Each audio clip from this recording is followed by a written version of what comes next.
What is up, guys? Welcome back to the channel. I hope you're having a wonderful and blessed day today. Week 6 of the Alliance is in the books. We are headed into week 7. Playoff push is upon us. I got a lot to cover today. Stay tuned.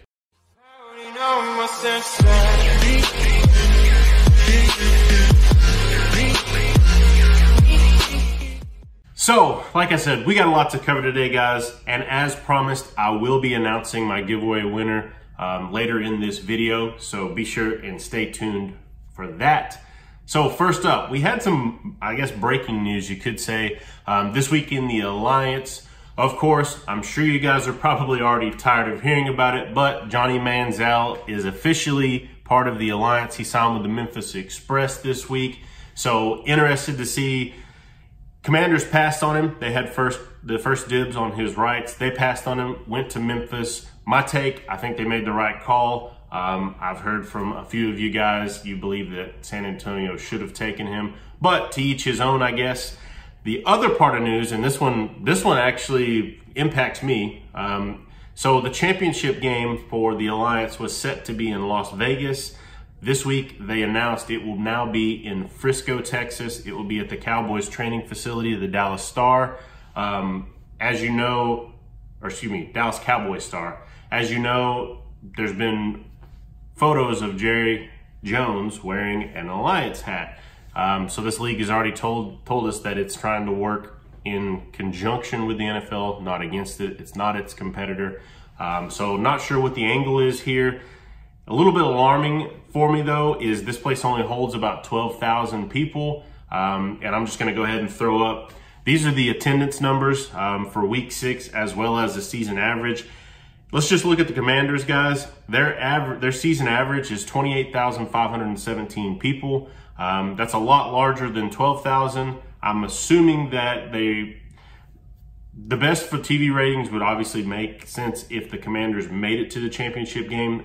They, week in and week out, bring the most fans. But if we just look across the board here, there's at least 3 teams for sure that bring in more than 12,000. One of them being the Apollos, which the Apollos have a very good chance of making it to the championship.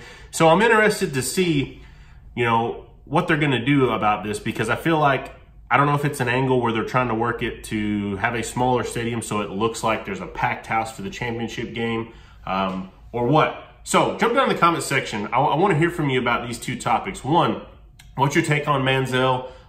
Should they have allowed him in the league? Do you think the Commanders made the right decision on passing on him? What will he bring to the Express? As well as, let me know what you think about them moving the championship game to Frisco.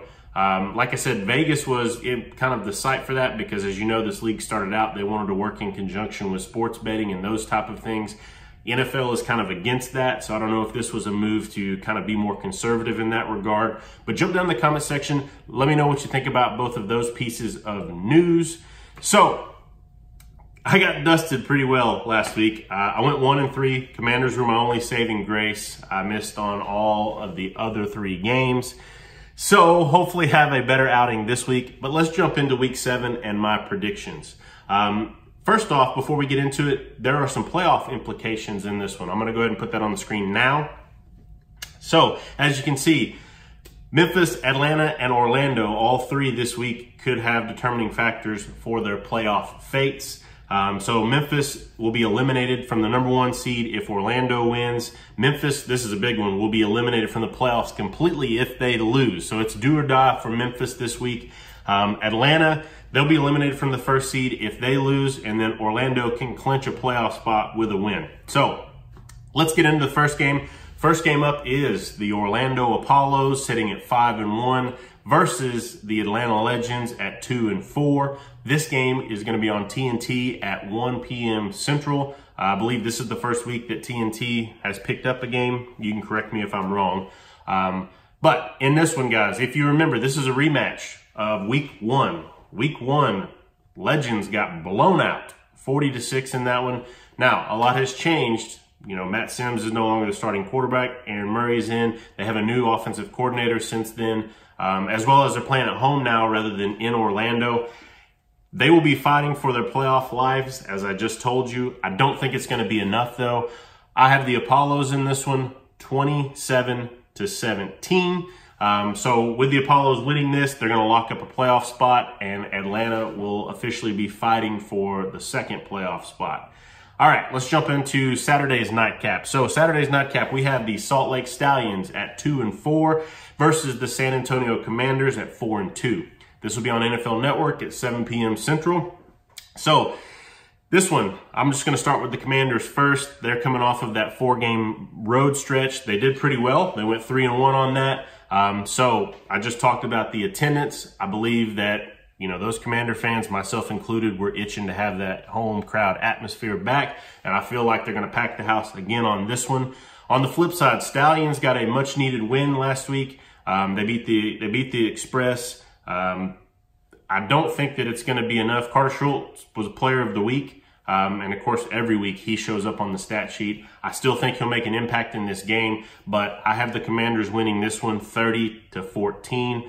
I just feel like they're rocking and rolling right now. Woodside is finding his stride. Plus, coming back home in front of that crowd, they're going to be amped up. And the defense had 9 turnovers over the last 2 weeks. So defense is getting the ball back in the hands of that offense, and they are converting with it.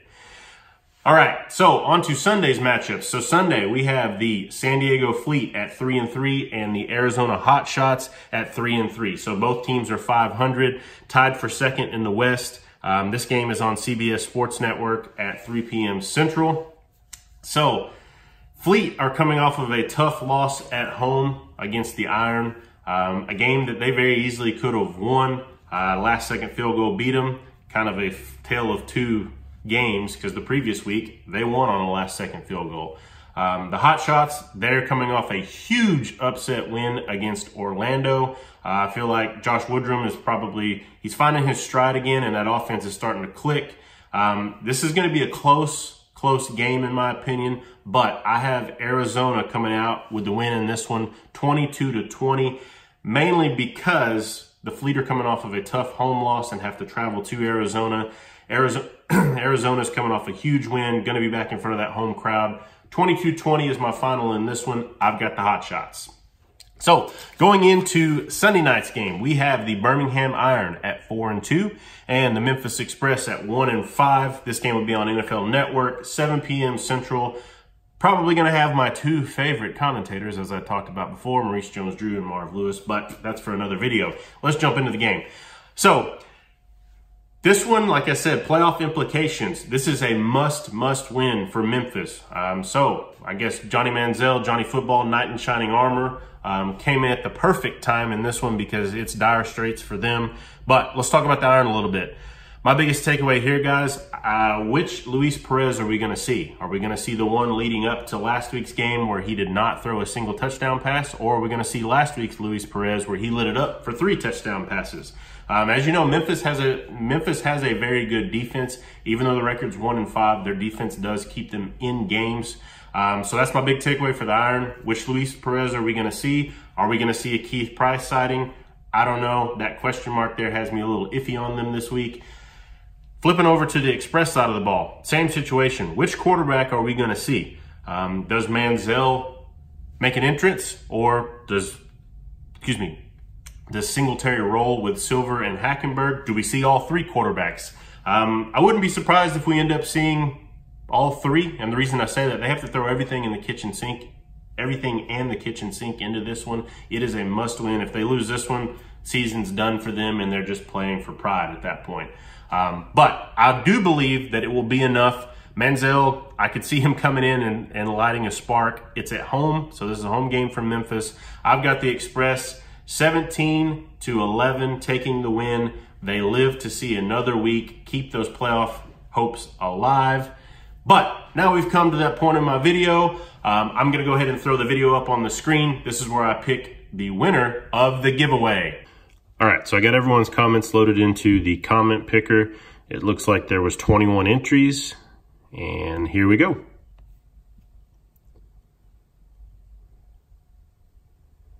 So the winner of the Alliance Apparel giveaway is Vesterman. So congratulations to Vesterman. Be sure and reach out to me. I've got in the description below all of my social media accounts as well as my email. reach out to me via one of those and I'll be sure and get that prize out to you. I want to thank you guys so much for your participation, as well as for commenting, subscribing. I appreciate each and every one of you.